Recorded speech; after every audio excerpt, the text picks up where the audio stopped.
And welcome back. Turning to Northwest News, Energy Secretary Ernest Moniz says he intends to have a new plan by the end of the summer for resolving technical problems with a waste treatment plant under construction at the nation's most contaminated nuclear site. Moniz visited the Hanford nuclear reservation today for the first time since being confirmed by the Senate in May. His visit comes amid increasing criticism of the Energy Department's management of the cleanup effort that includes repeated delays and rising costs.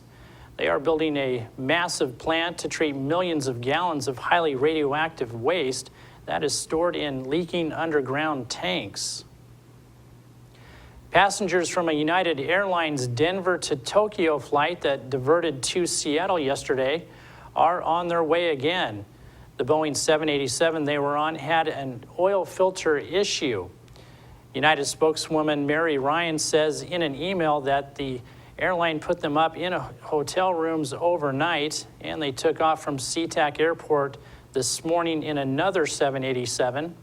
Ryan says there's no further information about the oil filter or aircraft maintenance. A Boeing spokeswoman told the Seattle Times the problem was unrelated to any battery issues that grounded the 787 fleet from January to May. The problems with the Boeing 787 have had an effect on sales, which means an impact on jobs here in Washington state.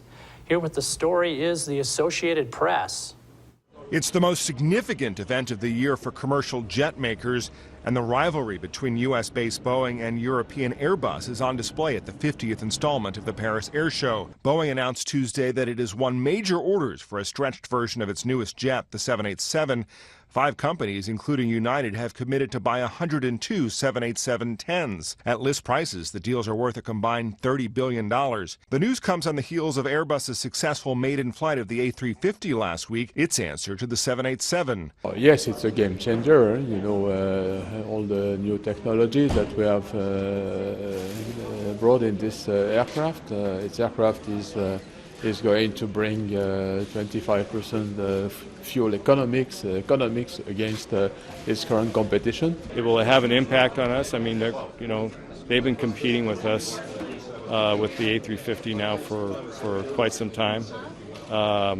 This just maybe intensifies it a little bit more, but that's okay. Both the 787 and A350 use lightweight materials and new engine technology to cut down on fuel consumption at a time of rapidly increasing jet fuel prices. Airbus also revealed that European budget carrier EasyJet will buy 135 of the newest versions of its single-aisle plane, the A320.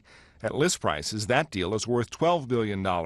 Smaller jet purchases dominated the last air show at Le Bourget 2 years ago.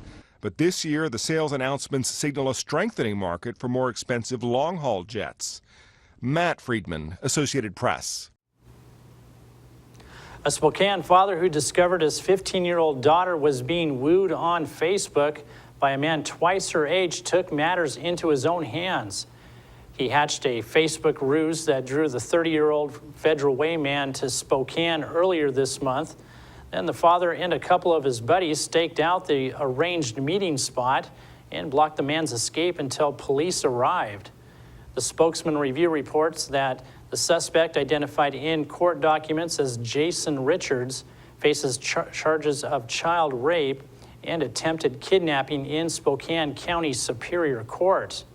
He is jailed on a $100,000 bond. That's a good reminder to kids out there to be careful when you are online. That's going to do it for us here at iFIBER 1 News. We want to thank you for watching, and we'll see you again tomorrow night.